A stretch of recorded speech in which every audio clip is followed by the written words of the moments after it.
یہی وجہ ہے، آپ کو معلوم ہے 1917 میں انگریزوں کے ذریعے سے انہیں یہ اجازت ملی کہ فلسطین میں زمینیں بھی خرید سکتے ہیں، جائیدادیں بھی خرید سکتے ہیں۔ بالفور ڈیکلریشن انگلستان کا وزیر خارجہ تھا جس نے کہ یہ اجازت دلوائی ہے، ورنہ یہ کہ خلافت عثمانیہ جب تک قائم رہی ہے، خلیفہ عثمانی ترک خلیفہ نے اجازت نہیں دی، اس لیے کہ حضرت عمر رضی اللہ تعالیٰ عنہ نے، یہ بھی اب تاریخ کی ایک حقیقت بیان کر رہا ہوں جو شاید بہت سے حضرات کے علم میں نہ ہو، کہ جب یروشلم کے عیسائیوں نے سرنڈر کیا ہے یروشلم، حضرت عمر آئے ہیں، تشریف لائے ہیں مدینہ منورہ سے چارج لینے کے لیے، اس وقت جو ٹریٹی لکھی گئی ہے، جو معاہدہ ہوا ہے، اس میں وہاں کے یہودیوں، یہاں کے عیسائیوں نے طے کرایا تھا کہ یہاں آپ یہودیوں کو آباد ہونے کی اجازت نہیں دیں گے۔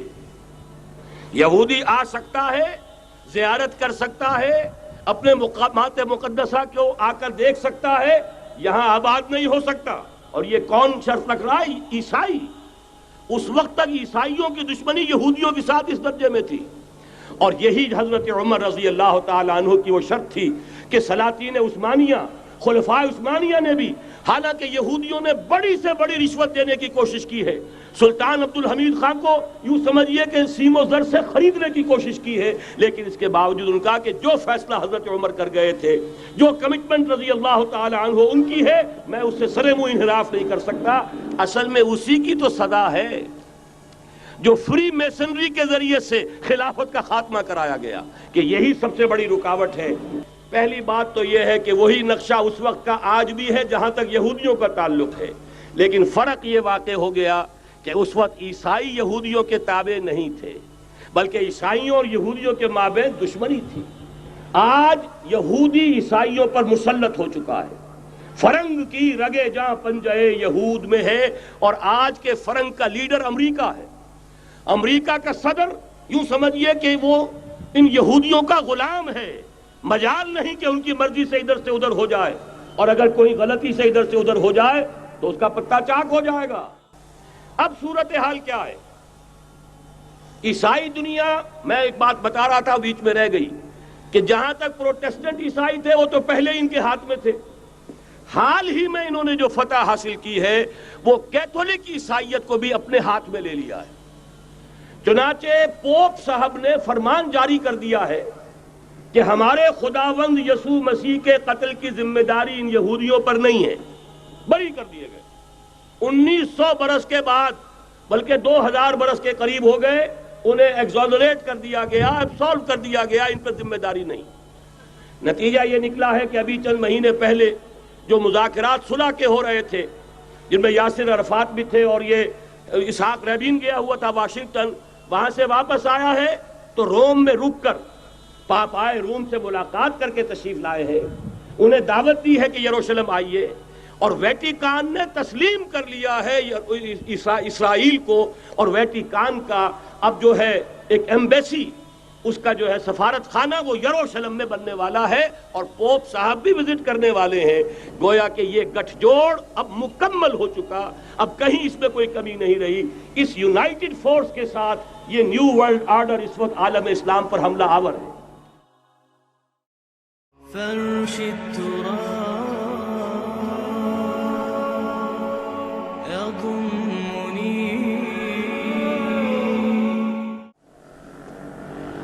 آج بھی new world order, Jew world order در حقیقت یہود کی ریشہ دوانی، در حقیقت زائنسٹ موومنٹ تقریباً 100 برس پہلے جو شروع ہوئی، اس سے بھی 125 برس پہلے آرڈر آف دی ایلومیناٹی، وہ آرڈر آف دی ایلومیناٹی 1776 میں قائم کیا گیا تھا، یہودیوں کی سازش، وہ آج تک چل رہی ہے۔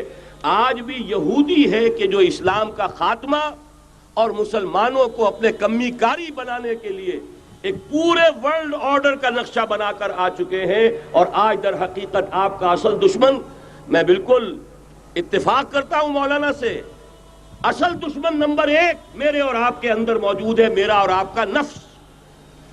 اصل دشمن یہ ہے، نفس ما ہم کم طرف فرعون نیست لیکن اورعون ایراعون نیست، اور دوسرا خارجی دشمن سب سے بڑا یہودی۔ لیکن یہ کہ اس وقت کے اور اس وقت کے حالات میں ایک بڑا فرق واقع ہوا ہے۔ آج یہودی عیسائی پر مسلط ہو چکا ہے. یہودیوں نے پورا عالم عیسائیت فتح کر لیا ہے. آج پورا عالم عیسائیت یہودیت کا اعلی کار بن چکا ہے. چنانچہ پہلے تو ایک ہی بات تھی، یہ تو تقریباً 300-400 سال قبل ہو چکا، کہ west white Anglo Saxon Protestants یہ تو اعلی کار بن گئے تھے آج سے صدیوں پہلے. انہی کے ذریعے سے یورپ کے اندر انہوں نے سود کی اجازت حاصل کی. انہی کے ذریعے سے یہ ساری فحاشی اور یہ ساری عریانی کا جو بازار گرم کیا، یہ در حقیقت آزاد خیالی، لبرلزم، حریت فکر، حریت عمل. میں آزاد ہوں، میں ننگا جانا چاہتا ہوں بازار میں، آپ کون ہوتے روکنے والے؟ آپ اپنی آنکھیں بند کر لیں. ہم آزاد ہیں، ہم دو مرد ہیں، شادی کرنا چاہتے ہیں، شوہر اور بیوی کی حیثیت سے رہنا چاہتے ہیں، آپ کون اعتراض کرنے والے؟ یہ سارا یہود کی سازش. اور آپ کو معلوم ہونا چاہیے جب تک پوپ کا کنٹرول تھا یورپ پر، یعنی ابھی کیتھولک جو عیسائیت ہے وہ غالب تھی، اس وقت تک پورے یورپ میں سود حرام تھا، کہیں انٹرسٹ کا کاروبار نہیں ہو سکتا تھا. یہ پروٹیسٹنٹس کے ذریعے سے اس کی اجازت حاصل کی. نتیجہ یہ نکلا، علامہ اقبال شاعر مشرق اس صدی کے آغاز میں گیا تھا یورپ، اور وہاں جا کر اس نے دیکھ لیا تھا فرنگ کی رگے جہاں پنجے یہود میں ہے. معاشی اعتبار سے یہودیوں نے پورے یورپ کے اوپر اپنا تسلط قائم کر لیا تھا. اور یہ یہودی کون تھے؟ Rothschilds, Goldsmiths. بہرحال مجھے جو دوسری بات کہنی تھی وہ یہ کہ یریدون لیطفئوا نور اللہ بافواہہم اس وقت بھی یہودی تھا، آج بھی یہودی ہے. لیکن فرق یہ واقع ہوا ہے کہ اس وقت یہودی کے کنٹرول میں عیسائی نہیں تھے، بلکہ 1200 برس تک یہودیوں کے اوپر ظلم و ستم بلکہ ہوتا رہا عیسائیوں کے ہاتھوں. پورے یورپ میں پرسیکیوٹڈ تھے. انہیں اگر کہیں سہارا ملا مسلمانوں کے ذریعے سے اسپین میں ملا ہے.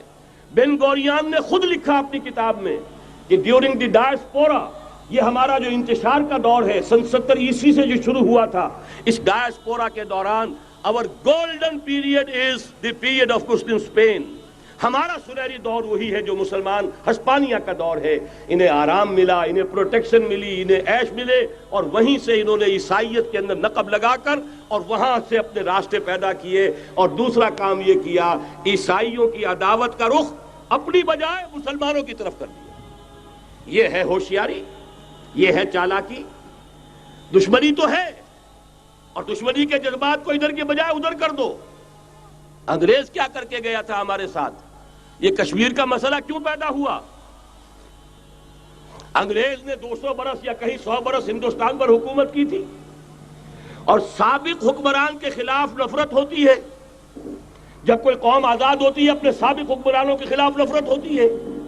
اس نفرت کو روکا کہ ان کی آپس میں نفرت کے لیے کشمیر کی ہڈی ڈال جاؤ، آپس میں لڑتے رہیں، ہمارے سے ہماری طرف دوستی کا ہاتھ وہ بھی بڑھائیں یہ بھی بڑھائیں.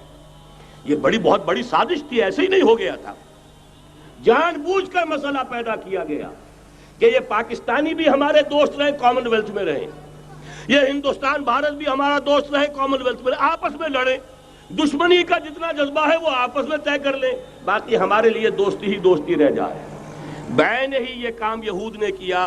عیسائیوں کا جو کہ حضور کے زمانے میں اقربہم مودۃ للذین آمنوا، جو قریب ترین تھے محبت کے اعتبار سے، جن کے قرب کی ایک مثال یہ ہے کہ نجاشی رحمہ اللہ ایمان لے آئے، جن کے قرب کی ایک مثال یہ ہے وہ وفد آیا تھا عیسائیوں کا. وَإِذَا سَمِعُوا مَا أُنزِلَ إِلَى الرَّسُولِ تَرَىٰ أَعْيُنَهُمْ تَفِيضُ مِنَ الدَّمْعِ، جب انہوں نے قرآن سنا ان کے آنکھوں سے آنسوؤں کی ندیاں روانہ ہو گئیں. جن کی ایک مثال یہ کہ مقوقس شاہ مصر، اس نے حضور کے ایلچی کا اعزاز کیا تھا اور وہاں سے ہدیے بھیجے تھے. جن کے قریب ہونے کی ایک نشانی یہ ہے کہ ہرقل چاہتا تھا کہ مسلمان ہو جائے، لیکن بس یہ کہ وہ حکومت اور سلطنت پاؤں کی بیڑی بن کر پڑی رہ گئی. چاہتا تھا پوری سلطنت مسلمان ہو جائے، جیسے کبھی پوری سلطنت عیسائی ہو گئی تھی کانسٹنٹائن کے زمانے میں. یہ کام ہو نہیں سکا، محروم رہ گیا. اس قدر قریب تھے یہ نصارہ محمد الرسول اللہ والذین معہ کے. لیکن یہ کہ آپ کو معلوم ہے 10ویں صدی عیسوی کے بعد سے وہ نفرت کا دھارا صلیبی جنگوں کی شکل میں عالم اسلام پر ٹوٹ پڑا. اور اس کے بعد حال ہی میں جو فتح انہوں نے حاصل کی، نوٹ کر لیجئے کہ جہاں تک پروٹیسٹنٹ مذہب کا تعلق ہے وہ تو پہلے سے ان کی جیب میں تھا. یہ ویسٹ کا لفظ آپ نے پڑھا ہوگا اور اخبارات میں آتا رہا. خلیج کی جنگ کے دوران ویسٹ ایک تو کہتے ہیں یہ بھیڑ جو کاٹ جاتی ہے منہ سوج جاتا ہے، ایک یہ ویسٹ مخفف ہے، وائٹ اینگلو سیکسن پروٹیسٹنٹس. سب سے پہلے یہود نے انہیں شکار کیا، اپنا اعلی کار بنایا.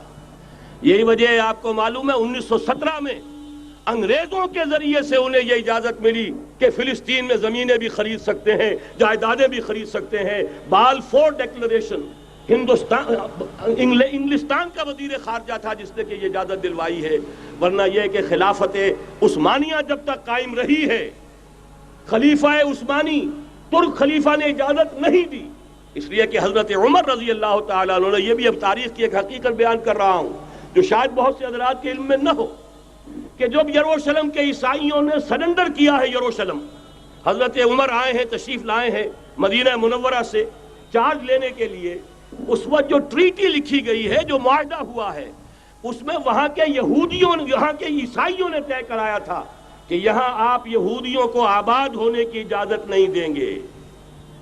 یہودی آ سکتا ہے، زیارت کر سکتا ہے، اپنے مقامات مقدسہ کو آ کر دیکھ سکتا ہے، یہاں آباد نہیں ہو سکتا.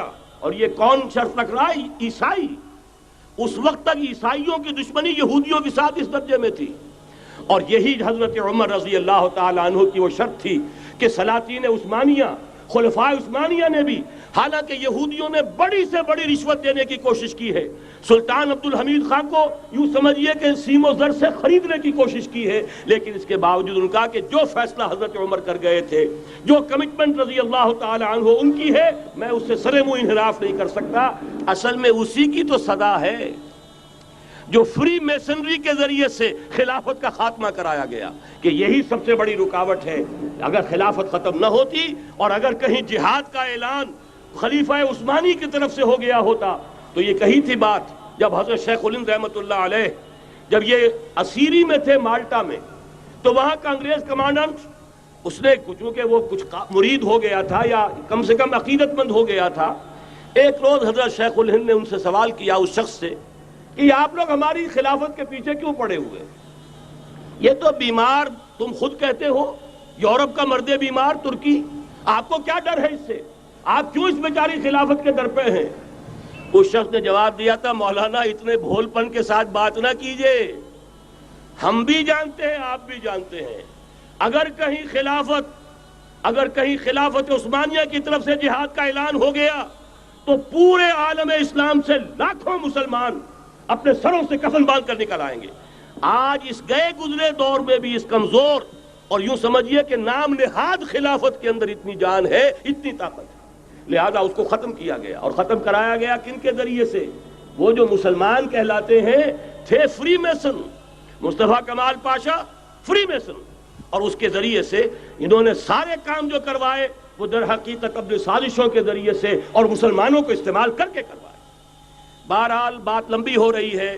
پہلی بات تو یہ ہے کہ وہی نقشہ اس وقت کا آج بھی ہے جہاں تک یہودیوں کا تعلق ہے، لیکن فرق یہ واقع ہو گیا کہ اس وقت عیسائی یہودیوں کے تابع نہیں تھے، بلکہ عیسائیوں اور یہودیوں کے مابین دشمنی تھی. آج یہودی عیسائیوں پر مسلط ہو چکا ہے.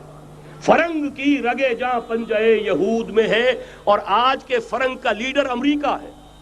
امریکہ کا صدر یوں سمجھیے کہ وہ ان یہودیوں کا غلام ہے، مجال نہیں کہ ان کی مرضی سے ادھر سے ادھر ہو جائے، اور اگر کوئی غلطی سے ادھر سے ادھر ہو جائے تو اس کا پتہ چاک ہو جائے گا. آپ دیکھیے کیا حشر ہوا ہے بش کا، حالانکہ بہت بڑا ہیرو بن کر نکلا تھا گلف وار سے، لیکن ذرا سا ایک بیان دے دیا تھا کہ جو اسرائیل کو پسند نہیں آیا، تو جو الیکشن میں چاروں شانے چت ہوا ہے اس کا جو حشر ہوا ہے وہ دیکھ لیجئے. تو پہلی بات تو یہ سمجھ لیجئے کہ آج بھی یہودی، یہ نیو ورلڈ آرڈر ہے، نیو ورلڈ آرڈر، اور اس میں عیسائی دنیا اس کی اعلی کار ہے.